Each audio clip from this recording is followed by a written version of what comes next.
आज बनवते खुरसणीची चटणी। ही खुरसणी घेतलेली आहे, ही भाजून घ्यायची छान असते। पावसाळ्यात ही चटणीचा वापर आवश्यक करायचा।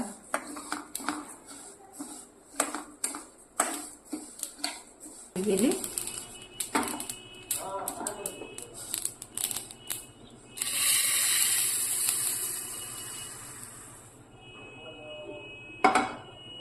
आता छान ही मिरची घेते, मिक्सरचं भांडं घेते,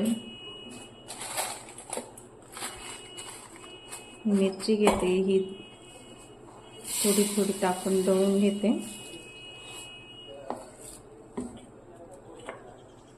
हे चवीनुसार नमक घेते। आता दळून घेते हे।